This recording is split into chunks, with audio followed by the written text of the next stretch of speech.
This is hell.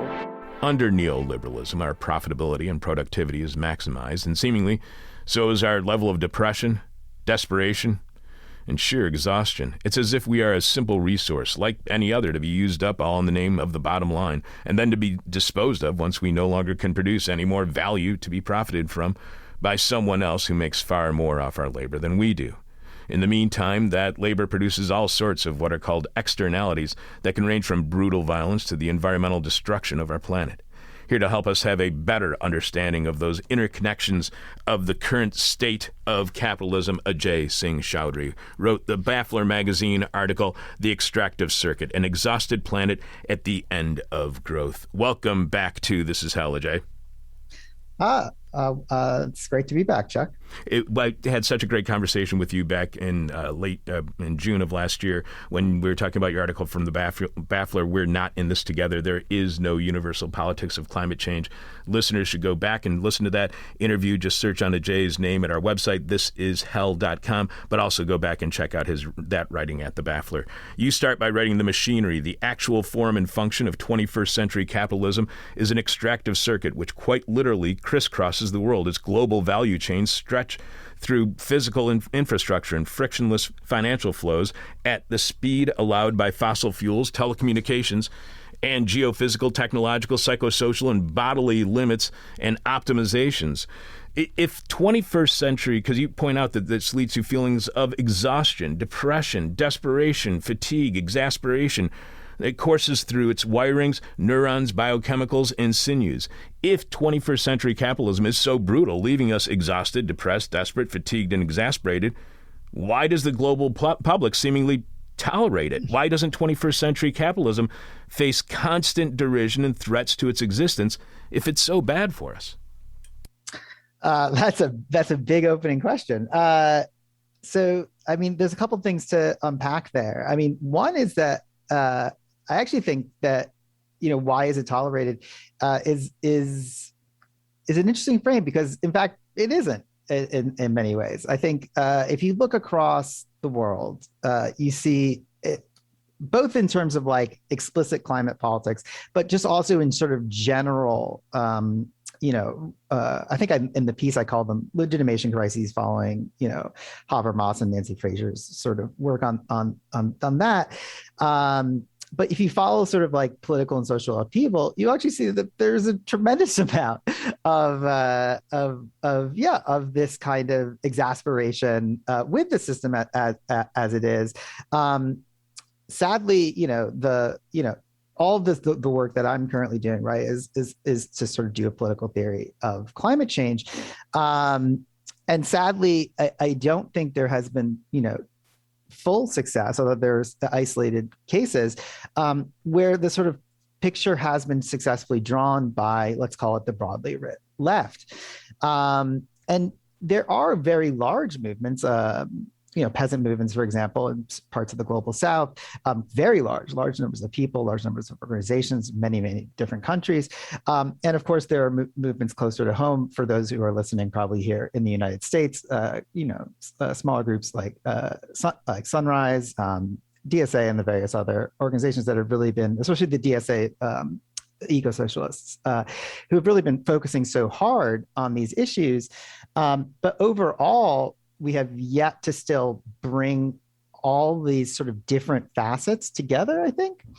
And in many ways, the piece that you invited me on to speak about today, right, is this sort of foundation, right? It's the concrete foundation of which to start building the case for why so many different struggles in this moment actually do sort of converge around these, related issues, and specifically around this like matrix. I use the word socio-ecology in there quite a lot. This sort of socio-ecological matrix that is sort of this moment in time.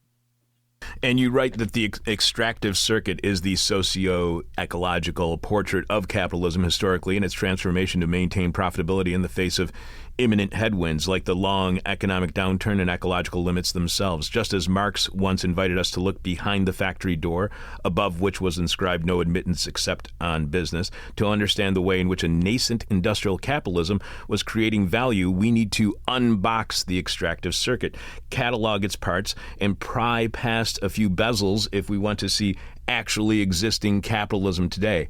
But these extractive circuits are so thoroughly intertwined. How difficult is it to pry them apart and see those circuits of capital? Does that intertwining make them less visible and detectable?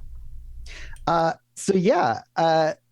think it's difficult. I mean, it was already difficult enough in, the mid 19th century when Marx first wrote those lines, right, about capital. And it's, I would say, even more so today, given that form and function. I mean, there's two questions I think that are related in your question, if I can be so bold, which is one is about visibility, and the other is about the sort of difficulty of prying apart, and not just for explanation, right? But like literally prying apart, like we're gonna have to do something about this, because on the one hand, yes. Many of the sort of, especially some of the things I talk about, legal structures, international institutions, rhetoric, all the sort of, a lot of the classics, right? Pervasive media narratives, ideological stuff, things that people I think talk about quite a lot, of course, make this very obscure. And it is even more obscure than, the classic sort of logic of like commodity fetishism as Marx described, and many later thinkers expanded over the course of the late 19th and 20th centuries and to this day. On the other hand, it actually, there is actually a big problem here, and it may have not been, I really do hope people get a chance to read this piece, and in fact, as you suggested, read the former, which is in fact, it's weird that this came out second, because the previous piece sort of relies on this framework. And in fact, this is, as I said, the sort of foundation for what I consider a sort of general political theory of climate change, or a political theory for the Anthropocene. And part of that difficulty and part of that work is right there in the first line, because on the one hand, there's really, and I feel this, I think a lot of people feel this, on the left, particularly on the sort of Marxist, eco-Marxist left, you want to sort of pat yourself on the back and be like, hey, totally got that one right. Particularly when you look back at, right, some of the early arguments and the arguments that have been developed over the course of 3 or 4 phases of eco-socialism, ecofeminism, and so on and so forth, that, oh, look, capitalism is going to, it exploits workers, it will cast them out, it exploits, the worker and the soil. Marx says this many times. So there's just a tendency to want to be like, yeah, we totally got it right. Look, we got it right. I feel like there was a very similar moment several years ago when that first Piketty volume came out, and it was like, well, this is under theorized, yada, yada. But basically, this is the empirical case showing that the theoretical case is right. The problem, though, and this is maybe more around the edges of the piece, is that but it's introduced right there up front, is this is actually a huge political problem and on multiple levels for the left. One, you can't just say, capitalism is the problem, so we're gonna dump it, right? There's Andreas Malm has a great line in his first book, Fossil Capital, where he's like, you can't no solution revolution this. Historically, it's, social evolution seems to be a pretty difficult thing to achieve, and doing it, in the necessary timeframes for getting climate mitigation and adaptation into gear doesn't really seem plausible. And I would add to that, and there's a lot more going on in here than that. We can talk about that, I'm sure. But I would add on to that there's also an assumption amongst, I think, a lot of particularly, global, I'm trying to pick on people, but particularly amongst some global North socialists, that is a very straight reading sort of from, let's say, the tradition of like Kautsky and others, Bernstein, Kautsky, the German social democrats, of just being like, oh, we're just going to sort of pick up all the wonderful things that capitalism made, and then we're just gonna like, democratically control them, and then it'll be socialist and it'll be better. But actually, like, we have long since passed the point where like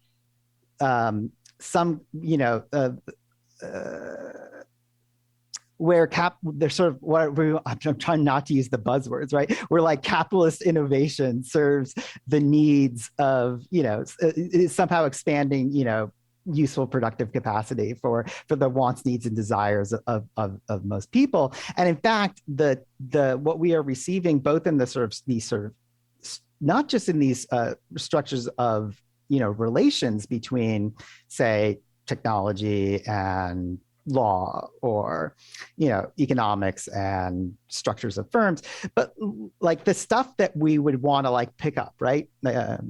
Expropriate the expropriators, right? It's completely incompatible with mass human flourishing. So we're really stuck between two very, very, very difficult rocks and hard places, a rock and a hard place, however people want to use that phrase, right? Where we sort of have to change these things very quickly. It might not mean the complete overturning of everything that I think many Marxists and many socialists imagine it to be the end of capital, but it would also be so different from today that, colloquially we could call it maybe socialism, even if it had such things as conspicuous things that we would normally associate with capitalism. But yes, we cannot just pick up this machine and say, I'm actually quoting someone now. I won't sort of like do the like mean, like name dropping thing and sit and, who's like, oh, we'll just sort of pick up the machine and we should say the machine should go faster, the machine should go great. No, the machine's totally fucking broken. And the machine actually is not producing, to use this, I hate to keep using this old Marxist language, if people forgive me, it's not really producing use values, even on the level of desire. It is producing pervasive, as I say in there, exhaustion, this sort of, again, I call it a panoply of affects, I think, of exhaustion. And to me, this sort of crosses the boundary. I talk a lot about mental health in the piece, but it also, we need to be thinking about this in terms of course, also in terms of other physiological crises, not just things about pharmacology and things like that, but also like social crises, political crises, et cetera, across the world, and be like, oh, wait a minute. Capitalism, and not just in its sort of like capitalist niche, is sort of driving these things. A narrative, which I point out there, and this is all adapted from longer work, academic work, and also the book manuscript. Sort of causal relations that many climate scientists are now, they were once very reticent, I would say, to talk about these sort of issues, but many climate scientists are now more and more comfortable, and I do talk about this in the piece, with saying, yeah, no, this is a or the principal driver. And so, oh God, I got myself off the track. No, so we sort of have the other side of this, which is we're not going to have revolution immediately, but we also can't pick up these pieces. We basically need to like take a lot of this stuff apart, and sort of to push back against a very unexpected conjuncture in history that we are at in this moment, which really is off the map of what a lot of previous sort of political thought was imagining. And you asked that we consider the Philippines. Over the past several decades, the Filipino economy has become increasingly dependent on the export of low-cost labor, largely along gendered lines in the form of care workers to North America and Europe, mostly women, and extremely low-cost manual laborers to the Gulf states, mostly men. Remittances now make up 10% or more of the annual GDP of the Philippines. How new is that process of remittances making up so much of the Philippines' GDP? Is this a relatively new global phenomenon driven by climate change? That's really interesting. this is something that takes off over the course of the 20th century. And one of the things that I talk about in that piece and at more length in other writings is when we're talking about, what some climate scientists have dubbed the Great Acceleration. We're not just talking about the last 4 decades, although there are definite things I want to talk about in terms of the last 4 decades. But we are really talking about processes that began certainly in even as far, way back, before industrial capitalism, certainly at industrial capitalism, and then exploding. You can just see this on simple sort of empirical measures and charts, exploding starting in the mid 20th century, right? And so if you think about a phenomenon like remittances in a place like the Philippines, it starts back then, principally. And then it gets more and more and more and more as we move into the current times. Sometimes some years ebb, some years flow, but yes, it becomes an ever greater sort of foundation of the economy. And it's such a fascinating, whatever you want to call it, the Filipino economy. And it's such a fascinating microcosm. That's why I like to start with it, because really in that little example, you can see so many things going on. And actually the Philippines is not the most, I think, dependent on remittances in the world, but the Philippines is a really interesting sort of little case to start with, because you actually have you can actually see the ways in which, and I only talk about aquaculture in there. It's funny, you had an aquaculture bit right up front. So I talk about aquaculture in there, right? Fisheries being sort of decimated and things by climate change. If one really digs into that story, you actually find that there's quite a lot of actually just standard agriculture that's also displaced. This is also extremely good for, the bottom line. You get more and more land that's incorporated into global capital, yada, yada, yada. So you can actually see the ways in which even the sort of direct effects of climate change help to drive this useful economic phenomenon that is useful, right? It creates this sort of supply of cheap labor. It weakens the position of potential, social and political action amongst many people.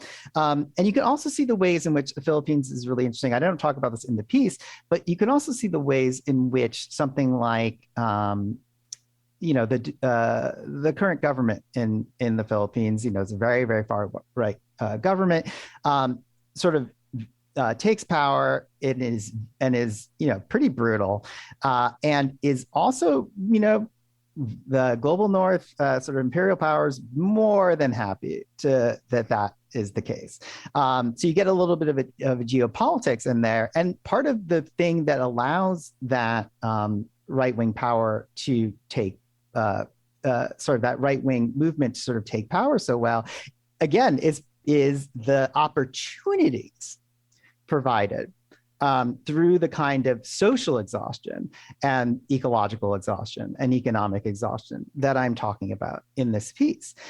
So it really is like often, there's I hate to sound, you use this kind of language all the time, but whatever. There is, in fact, right, a dialectical relationship here, right, where, of course, capitalism is the principal driver.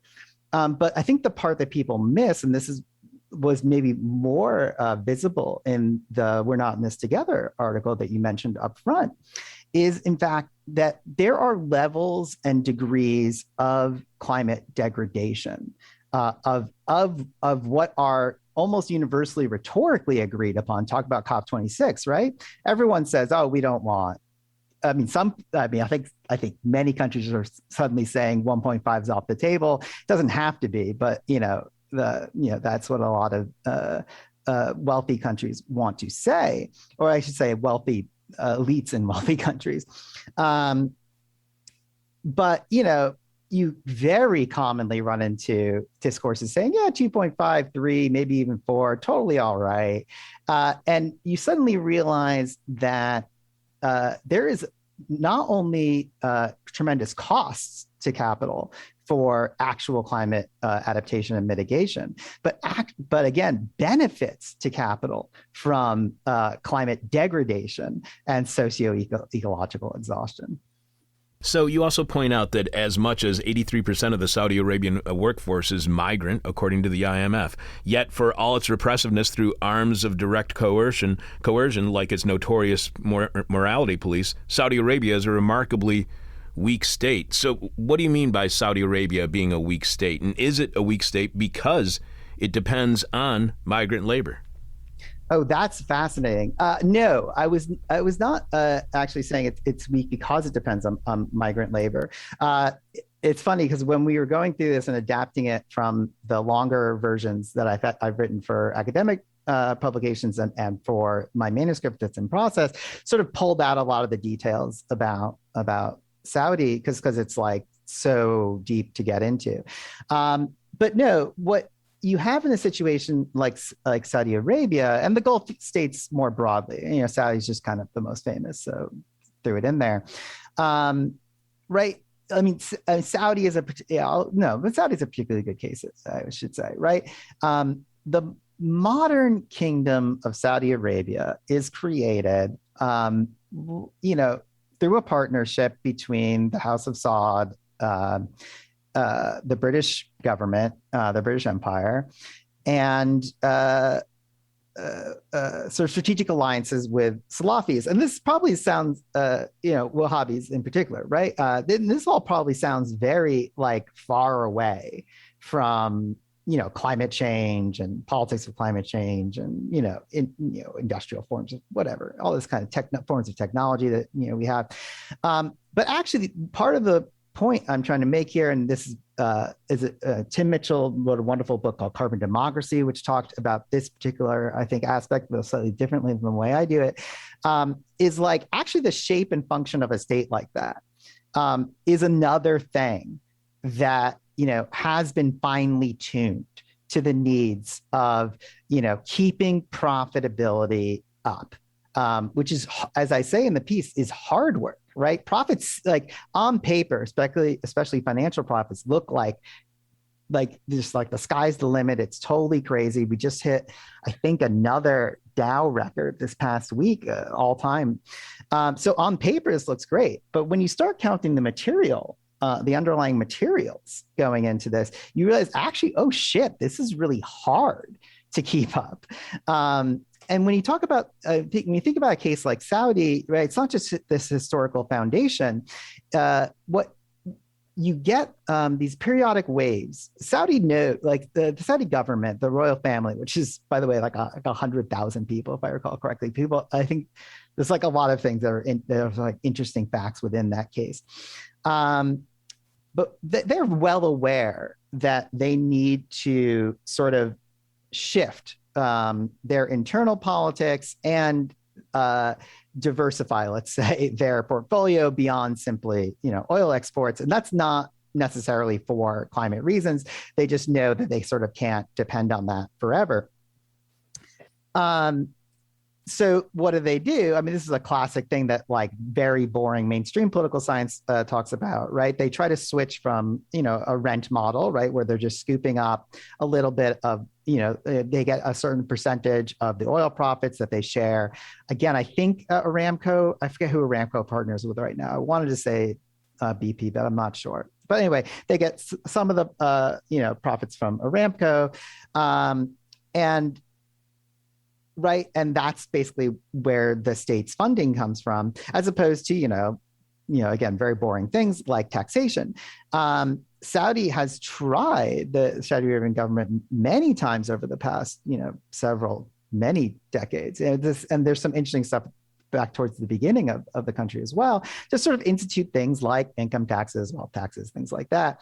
And people really, really resist, and it's failed every single time. And I think, there's this sort of image of there's a classic Orientalist image, right, of the Oriental despot. But actually, right, even the sort of most bloodthirsty Saudi leaders have been unable and I say bloodthirsty here, understanding that there's no more bloodthirsty leaders than our own here in the United States, but, put that to the side. But, even the most ruthless local leaders there have actually not been able to push through reforms like this. And largely a lot of the sort of placation of actual local citizens and others in the region just comes through basically payoffs from that sort of oil wealth that is actually dwindling over the years. And one of the things that this sort of imported labor force allows them to do is to sort of prop up this sort of deal, basically, right? This sort of transactional deal between the local population and a government that isn't like universally beloved, right? So it sort of has the pillar of this sort of like, I don't know what you want to call it, sort of like economic welfareism, let's call it. It has this pillar of sort of religious semi-legitimacy. And it does have that pillar of like brutal, internal coercion, but not internal coercion so powerful that they can get like people to pay taxes or, take all kinds of jobs. So this kind of workforce helps Saudi be more stable. And Saudi also then, in turn, helps the flow of oil be more stable. Now, they're not the only player in town, but again, it's a nice microcosm, just like the Philippines was. And you also point out that you asked to imagine a global North worker across the globe, likely middle class, probably white, but not necessarily so. Place her in California, an increasingly unsuitable geography for mass human habitation.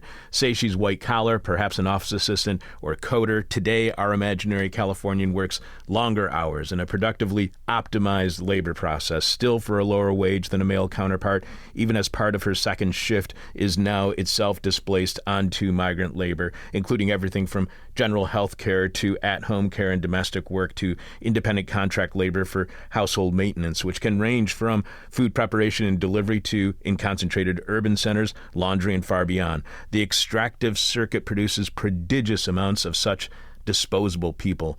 What impact does that disposability of workers, both skilled and unskilled, have on those workers potentially organizing a labor movement? Does greater dependence on migrant labor have any impact on that labor's ability or power to organize? Oh, thank you so much for this. This is a great question. There's like, again, sort of two parts. So one part is about workers and one part's about non-workers. Like part of the point of bringing those things into sort of conversation is both sort of empirical, right? Like there is a literal connection, right? A material connection between these different kinds of labor and what they facilitate. And part of this is actually to show, right, that this is pretty bad for a lot more. Even at the level, if we're just focusing, sort of zeroing in and sort of focusing on labor. Actually, a lot of boundaries that once separated, let's say, largely speaking, global South, global North, labor, are decreasing. And in fact, I say this a lot. I think I say this in this piece, and I just say this a lot. The concrete foundations today for like international solidarity, sort of the and not even in just some kind of like it is good, right? A sort of moral case, but like in a sort of basic way, like the base numbers is better today, and the incentive structures and all that is better today than it probably has been at any point in frankly the past several hundred years, in fact maybe of all time. And I think that's very important to put together. So in fact, I actually think part of what I hope is that part of this argument, in fact, is showing or is helping to show how migrant labor and seemingly, right, some of the winners from this story, right? Not the like, as I talk about in the other piece, not the Rex Tillersons of the world, but like someone doing okay. Global standards doing real good, right? But actually quite miserable. And, I'm not trying to do like sort of like a misery contest or something like this, but actually having a lot more in common with like someone like this sort of imaginary, right? This imaginary Californian coder and this imaginary Filipino, let's say nurse or imaginary Filipino caregiver or whatever it is, actually have a lot more in common than what one might think through a lot of traditional frameworks. And this is highly non-determinate, right? So there are other folks in workers and others in the global north in particular, and also in the global south, in many places, who are still bound to in many ways to the success of their respective firm or their respective sector. And so this requires, again, a challenge, but also an opportunity for the left politically, because there are new possibilities of alliances, strategic alliances, and actually new forms of, frankly, I'll just say sort of mass subjects and mass subjectivity that are possible, across these lines that might seem otherwise intractable, but without obliterating them. And on the other hand, right, what's also sort of I think important for the labor side of the story is how many people are not in the labor side of the story. Huge, huge masses of people. I cite in this piece, although not, it's like a link or something. And this is super academic of me. I can't remember the full name. I just remember that it's Nielsen 2011. But an interesting article reviewing and sort of compiling all the data on global labor participation rates and things of that nature, and actually finding that, and this isn't that surprising for people who have been paying attention to this story for a long time, majorities across the world, less so in the global north, but more so in the global south, but still majorities, including if you cut out, right, everyone under, let's say 18 or 16 or whatever it is, right? So we're talking about working adults. We are finding ever increasing numbers of people thrown into, the category of sort of relative surplus populations.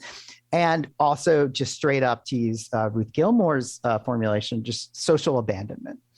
And that's across the board. So there's actually, this story that I tell here that, I sort of use as this nice little like microcosm, focuses on labor. But one of the points I try to make, later in the piece and then in my broader work is that actually, right, refugees, for example, I'll use refugees as my one little key example here, right, often fall out of the picture. Like, are they going to be this? Are they going to be that? What class position are they? What social position? How are we going to, but there actually have been successful ways of monetizing climate refugees, economic refugees, political refugees. And again, I think these things are all deeply connected. The two examples I'll give is people have made a fair amount of money from data mining refugees, believe it or not. And then people have made a fair amount of money, of course, of incorporating some refugees into informal labor markets.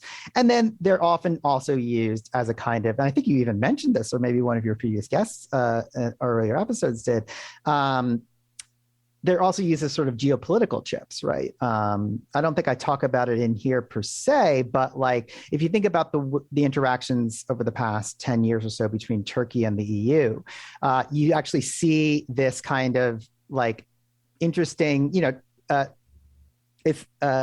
Turkey is still like in a geopolitical like hierarchy, right, subordinate to a place like, let's say, Germany. But there is this bargaining chip of like, we'll release the refugees, and this becomes like almost like a leverage for a country. So you start to see also all the ways in which non-workers are part of these extractive circles. The refugee I talk about here, I talk about surrounding communities and extractive zones, or sacrifice zones, for example.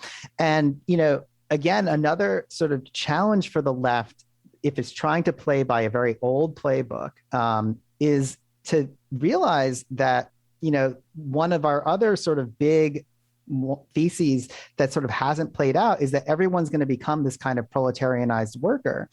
And only half that story ends up being true. Like, yes, more and more people globally are dependent in one way or another on the market for access to basic, we always use that phrase, wants, needs, and desires. But more and more people are actually thrown out, not only of the formal labor market, but of the sort of reproduction of capital to court. And this was not expected. And our political theory of climate change, so these things, of course, are being driven by, again, socioecology, whatever you want to call it, of climate change. They're driven by the economics of, what I call here, right, the 21st century form of capitalism, the extractive circuit. So they're being driven by these factors.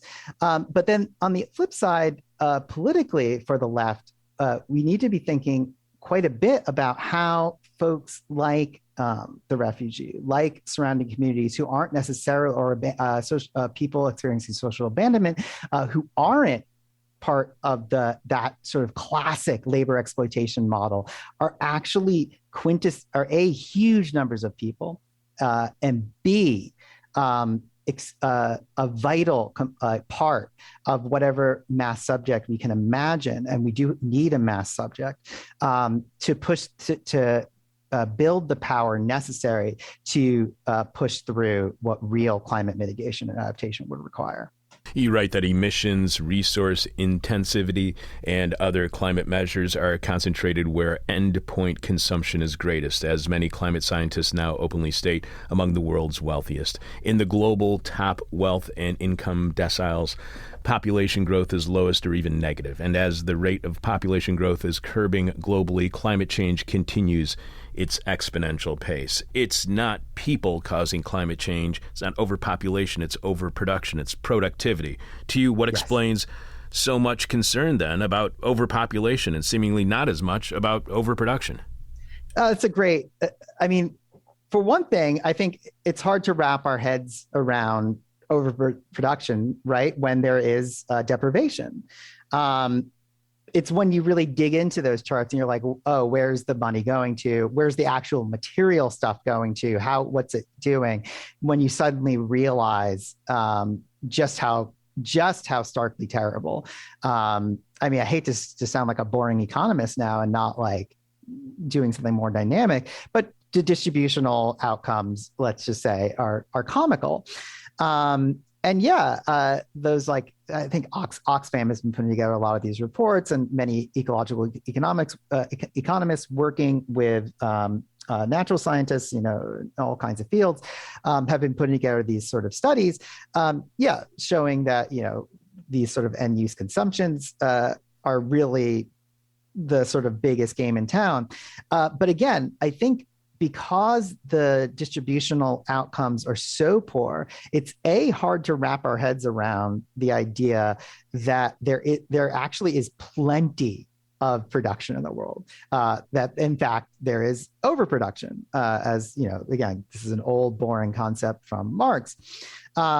There's more than enough stuff to go around. Some things need to be built. Of course, I'm not sort of arguing. I'm not a romantic. As you probably noticed, that's why I avoid a lot of like romantic and other language in here.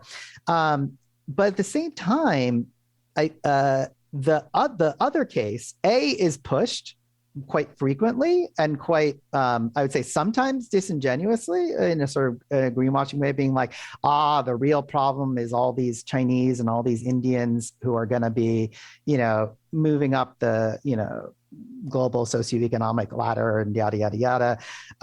Right. Oh, population boom in Africa. Yeah. This sort of is a classic, it's intuitive and incorrect, right? So it's pushed by a lot of, some people who I know for a fact are absolutely, they know that they're lying. It's pushed by people I think who mean well. I think Jane Goodall at Davos made a version of this argument quite recently. I think Bill Gates, I don't know how to judge Bill Gates, but I believe this is one of his favorite arguments, the population thing. But I also think in general, like, it seems like intuitive in like a really casual way if you are like bathed in the ideology, right? Which is all pervasive and ever more sort of forceful of sort of, capitalism, of contemporary capitalism, whatever you want to call it. that like, oh, right, if more people are getting more stuff, that's going to drive everything up. And again, if you drill down to those numbers, you realize, oh man, actually a lot of this is just to keep wealth accruing to an ever smaller number of people. Well, not small, ever smaller percentage, I should say. It's not a smaller number. And the levels of material resource consumption, both to maintain sort of wealthy life, but also to just that goes directly into wealthy life. I mean, one of the most common examples is like people who take like 10 flights a year or 3 or more flights a year, which is like such a tiny percentage of global population. Is like an even tiny percentage of population in developed countries. Again, that the amount of material resources that goes into supporting that is in fact actually significant. I think it was, I want to say Kevin Anderson at Tyndall in Britain.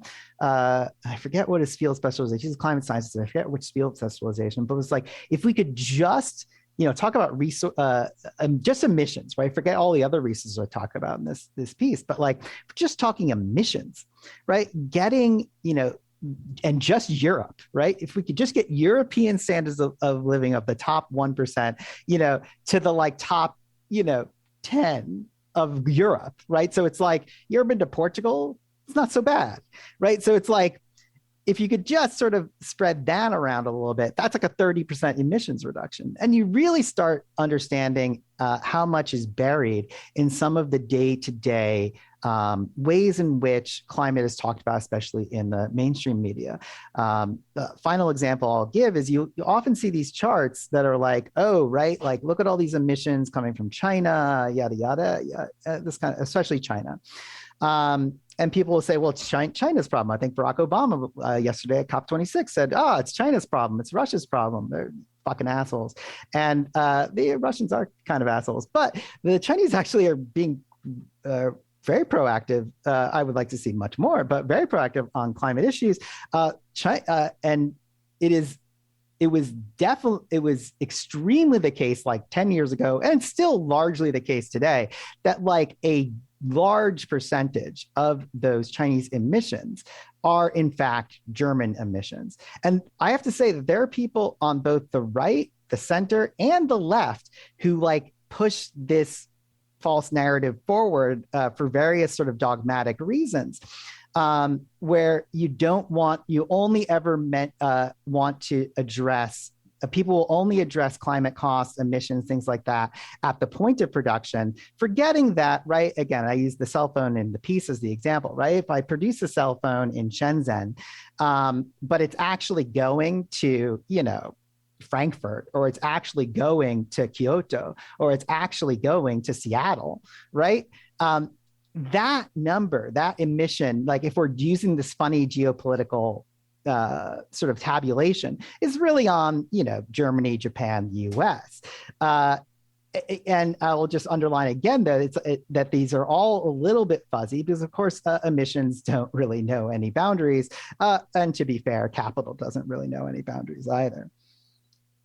You mentioned how financialized supply chains are structured to allow firms to ignore or skirt local, national, international, legal, or even physical attempts to restrict the flow of extraction. They facilitate the shift of risk to the actor, whether at-will contractor, off-the-books migrant employee, or indigenous community in a resource-rich area structurally least able to absorb it. So are financialized supply chains then out of our control and without oversight? And if that is the case, how is the ungovernability of global value chains a threat to democracy?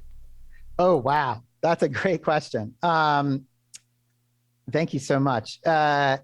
So, I mean, even something I try to do in a lot of my work is bring in a lot of perspectives of people. And I think climate is particularly good at this because it is this case study where some of these conclusions are unavoidable. I try to bring a lot of people who aren't coming from starting from Marxist premises or starting from a left-wing premise.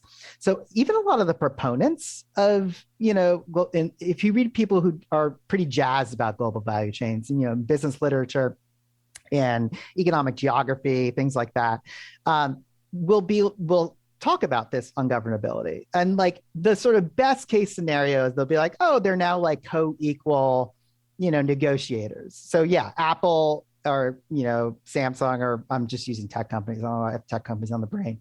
Our Amazon, I've written about Amazon before, right, is sort of like a co-equal sort of power with state power. And there's a long literature about how concentrated wealth, how capital, more broadly speaking, sort of what are the mechanisms by which it influences state power, and it's just very, very, very complicated. But I do think what we have now with, and I think more people, both in terms of climate analysis, but also, and again, in the left more broadly, must pay attention to, is that this configuration of capital, this in global value chains and whatnot, is totally different than, say, again, mid-19th century industrial capitalism. Not totally different. That's unfair. That's completely inaccurate. But is different enough that we have to rethink how politics and states are working. So I would, in fact, agree and underline with the sort of premise of your question, which is right. And in some ways, currently, a lot of these value chains are in fact able, the multinational corporations that govern these value chains are able to avoid any meaningful oversight or control, do drive tremendous amount of crises. And as I talk about, from the get-go in the piece, it often, again, this is like an old prejudice from I think, I'll use the word Eurocentric, an old Eurocentric prejudice that, right, like everything will, including like left-wing struggle, will always model some version of how Europe progresses.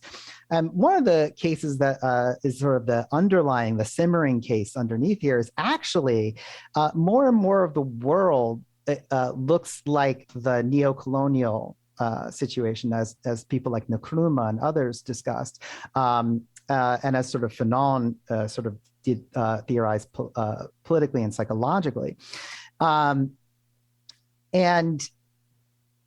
that sort of points to me one of the principal ways forward for climate political action, for political theory of climate, as we sort of deal with capital as it actually exists today.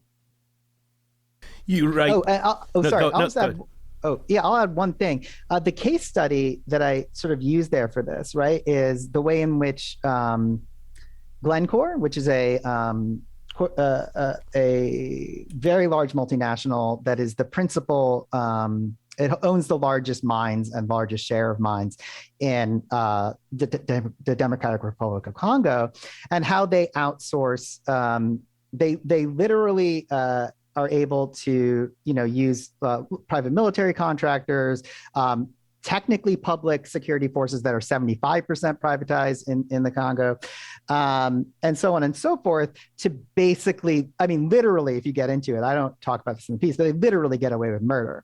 And it's not just that they can't face action in, say, Congolese courts, but even when you might say, oh, a global power like Britain, or a global power like the United States sort of brings them around, at best they get a slap on the wrist.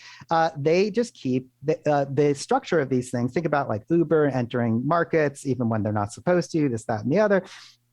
Maybe a slap on the wrist at best. The speed and structure of these companies and the way in which they work does allow them, in fact, to skirt all these restrictions.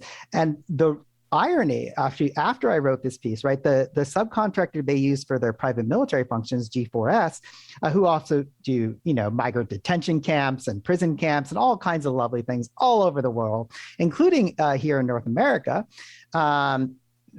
also is currently guarding. They are in fact the subcontractor private security company guarding COP26, as we are reading more and more every day, especially global North elites, the global wealthy elites, let's say, are pushing for what is clearly a scenario of climate apartheid. So the same company, and this is a point I make in the piece, right?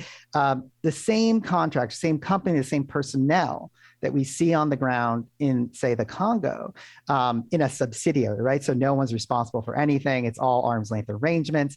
Are also in the US running migrant camps, are also in the US running prisons, local, state, and federal, if I recall correctly, are also in the UK running prisons. They're apparently not very good at even like I'm basically an abolitionist, right? But like they're not even good on the standards of prison, but yet they get the contracts, continue to get the contracts, because you have to realize that, and I don't mean you, Chuck, I mean one has to realize that they're not there really to do anything that even rhetorically these institutions are supposed to do.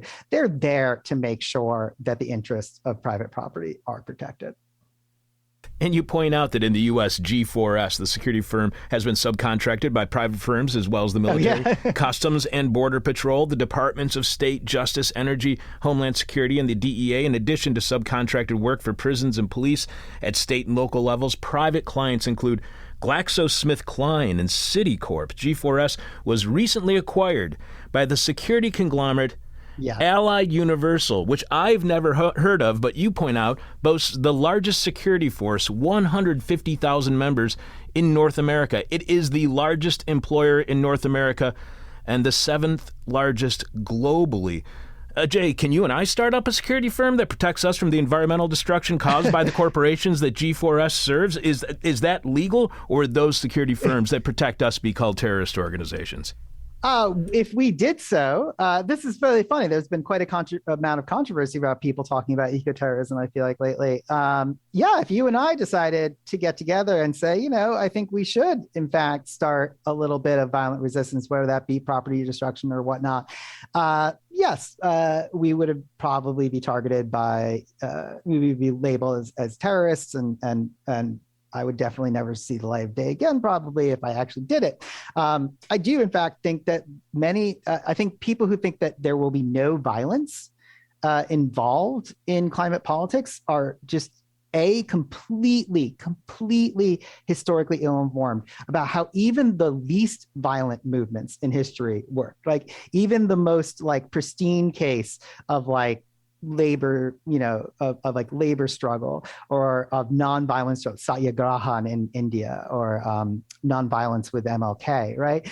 Forget how much violence, how much property destruction, and so on and so forth actually still occurred, and how much that was central to those movements. So on the one hand, yes, you have something like Allied Universal, which, yes, I didn't heard of either until I was doing a deep dive into G4S. I was like, oh, they got acquired by an even bigger security company. And yes, if we were to do what they are doing, I talk about this in the previous piece you mentioned again, that it is estimated that up to a quarter in places like North America of labor is now surveilling, guarding, or policing other labor. And when you look at a case like G4S and Allied Universal, you can really see the numbers, and you're like, oh man. So on the one hand, you can actually see how much the picture is being scrambled, again, by the form, the function, the machinery, the structure of contemporary capitalism. And on the other hand, how, yes, we would be labeled terrorists. Many people run from this kind of language.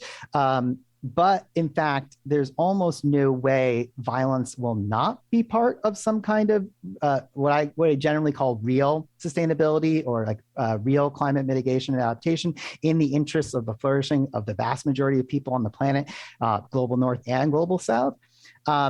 Yes, in fact, that is necessary. And yes, it will be policed like crazy. If you look just at the example, so G4S is policing COP26, as I mentioned before.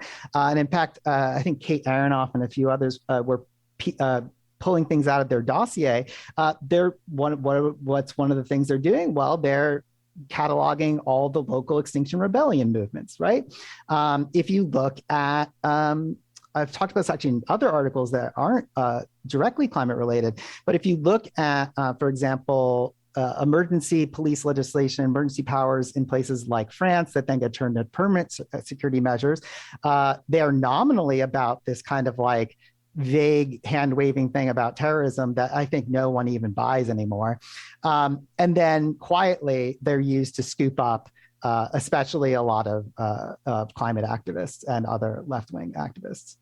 One last question for you, Ajay. We've been speaking with Ajay Singh Chaudhary, who wrote the baffler article, The Extractive Circuit, An Exhausted Planet at the End of Growth. One last question for you, and as we do with all of our guests, our final question is what we call the question from hell, the question we hate to ask, you might hate to answer, our audience is going to hate your response. It's an easy one, Ajay. What will it take for the public to finally recognize it's all capitalism's fault? You know what? I think, this is like almost like the nub of another piece that I was hoping was going to come out now, but isn't. Because actually, I think more and more people get it. Even in the United States, denialism. So let's start from the easy and work to the hard, right? So even in the United States, unquestionably the world capital of denialism. Denialism is really sort of, taking a second seat. And I forget what the exact numbers are. It depends on your methodology and things like this, but it's like something like 60, 70%, including a majority of Republicans, self-identified Republicans, are all like, yeah, climate change is totally real and it's pretty fucked. So, all right, lowest barrier crossed. Then if you start looking at a lot of even, again, popular media discourses, discussions, a lot of people know, they might not put it exactly in these terms, in the terms I do, but that's fine. Everyone's got their own language, right? But they know that, right, a lot of this is being driven by the bottom line. And it's really crystal clear for most people. Again, I don't know the exact survey numbers here. I don't have them at my fingertips, but I have them elsewhere. That what fossil fuel companies, for example, have been doing. I think some of the other downwind things are harder to understand, and that's what I try to achieve with this kind of writing and my climate work overall. But I do actually think that many, many people, then if you go outside places, so and unlikely places, right? Rural America, farmers, a lot of farmers really get what's going on in terms of climate change, in terms of capital, in terms of debt, in terms of finance. That's crystal clear to a lot of people who I think are often sort of missing from this story. And it's really clear if you start talking about peasants in the global South and things like that. So we are talking about huge numbers of people who I do think, in fact, do see and understand capital as a principal part of the story. I think it's actually in many ways sort of the reverse. It's like 8% of the population, which globally or whatever, which unfortunately dominates, 98% of media, that desperately pushes these sort of other cases, like, oh, it's this, oh, it's that, and this kinds of arguments, oh, we just need a techno fix. It's coming 10 years down the line. Well, 10 years is too late. Oh, we're going to ring the world with nuclear reactors. Well, all the concerns about nuclear reactors aside, it takes about 10 years to build them, and all the carbon costs are up front. The extraction costs are up front. It's a disaster. So you get these sort of techno things. You get all these sort of romantic things. We're all just going to stop and roll back the clock. No, these things sometimes they're pushed at very elite levels. The population argument you made is very popular in some media coverage, and it does leak into scientific discourse, and it's very complicated and to go into. But I do think, in fact, many people are seeing these things in a sort of fragmented way. And part of the point for me, talking about, I just sort of get to this in this piece, and it's really later work that I'm developing this argument in. Part of getting to exhaustion and fatigue, bodily and mental, grief, all these, I forget all the different things. Yeah, that sort of large, affective range, this emotional experiences, these direct experiences of social, ecological, economic, and political crisis. This is something that I think a lot of people relate to. again, across these lines, that is expressed through different languages, but gives the common sort of platform for a mass political response. Ajay, it has been great to have you back on the show. You know that I'm going to be bugging you in the future to have you back on yet again. Oh, love that. When is your book on the your political history or theory for the Anthropocene? When is that going to come out? I don't know yet. We're still sort of shopping that one around, but it is largely done, and there will be more articles coming out that are adapted from that work. One in our own journal at the Brooklyn Institute for Social Research. It's called Late Light, should be up. And we're launching that journal this sort of soft launching this year and then hard launching next year. One about the sort of time issues, some of which you brought up earlier, will be out, relatively soon. And then others on this sort of question of exhaustion, on questions that get into the built world and architecture and design. All kinds of things should be coming out in 2022. So hopefully the book is then or soon after. Well, I hope to be talking to you soon. And if people want to follow you on Twitter, they can at materialist_Jew, which is unforgettable. Thank you so much. All right, Jay, take care. You've been listening to a This Is Hell interview. For more interview hell and to support the show, visit thisishell.com.